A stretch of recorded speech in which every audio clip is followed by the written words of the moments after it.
This Saturday's NFL playoff matchup will feature the Green Bay Packers versus the Atlanta Falcons. This is going to be a very intriguing matchup as both teams played each other in the regular season at the Georgia Dome, and Atlanta took the first contest by a last minute field goal by Atlanta Falcons kicker Matt Bryant. The game was, let me see, if I remember correctly, Michael Turner ran for about 114 yards. The Green Bay Packer offense rushing attack mainly consisted of Aaron Rodgers scrambling out of the pocket.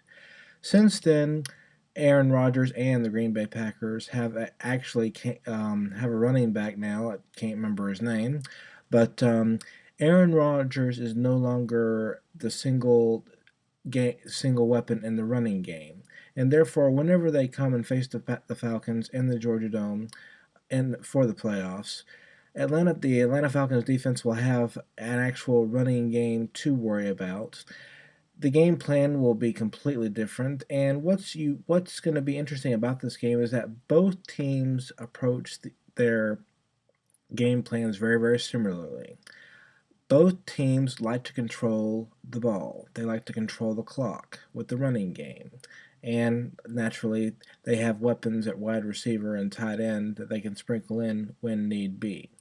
Atlanta comes into this game kind of limping on the rushing side of things. Michael Turner, for the past two games, they ended the season with a win to North Carolina, and they had lost on Monday Night Football to the New Orleans Saints. In both games, Turner kind of sort of struggled.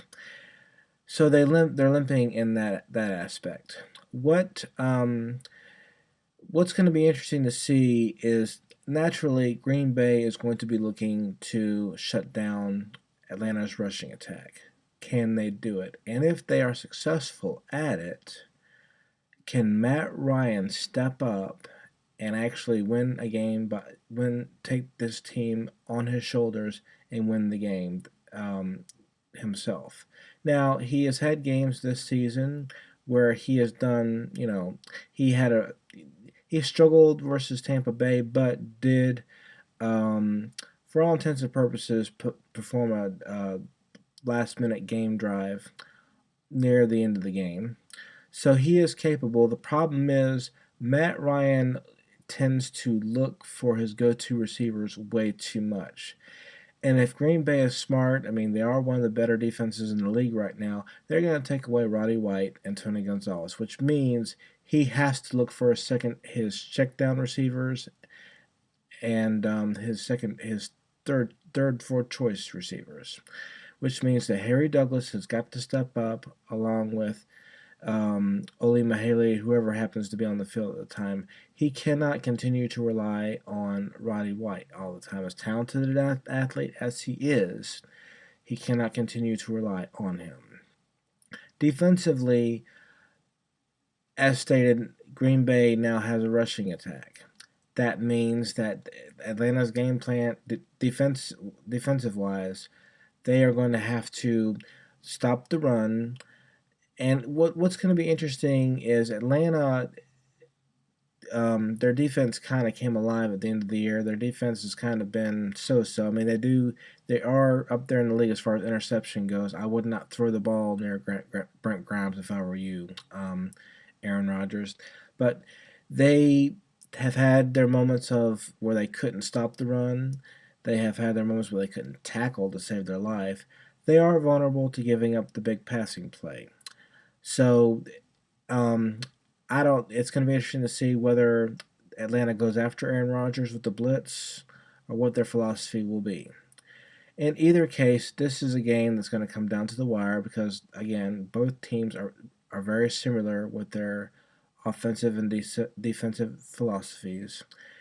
And I am kind of a little biased. I am a Falcons fan. I do, I am hoping for them to win, but this will not be a blowout by any stretch of the imagination. It will probably come down to another last minute field goal. And let me just also say this in closing. Nothing personal against Michael Vick, but I was personally very, very glad to see the Eagles get eliminated from the playoffs because all the talk going into the playoffs was, will the Atlanta Falcons have to face the Philadelphia Eagles at some point in time, because we don't tend to match up with them very, very easily. They usually get the best of us in the end. But my whole thing was this: ever since Michael Vick was let go by the Atlanta Falcons, they've been criticized left and right by the Michael Vick fans. They still, you can still see Michael Vick jerseys at Atlanta Falcons home games. You know, it's your jersey, you can wear it whenever you want, but the man is no longer here. And the main fear was that if the Eagles came to Atlanta for the playoffs, um, it would no longer be an Atlanta Falcons home field advantage. So for that reason, I am very, very glad that the playoffs are over for one Michael Vick. I wish you well, but that's just the way that it is. But anyway, should be a great game between Atlanta and Green Bay. It is unfortunate that Atlanta is not getting any respect as far as the playoffs go. I mean, I know that they're a slight favorite. I think I read from one website, but you got people like Trent Dilfer and Peter King that are still not giving Atlanta any love. Let me just say this: they may not be sexy, but they get the job done. As long as you win the football game at the end, it's all that really matters. And they're not 13-3 for no reason. They're effective at what they do. And if anybody thinks that they're going to come into the Georgia Dome and just it's going to be a cakewalk, they're sadly mistaken. Matt's only lost 2 games at the Georgia Dome, so Green Bay better come with their best. Thank you so much for watching. You have been in the neutral zone.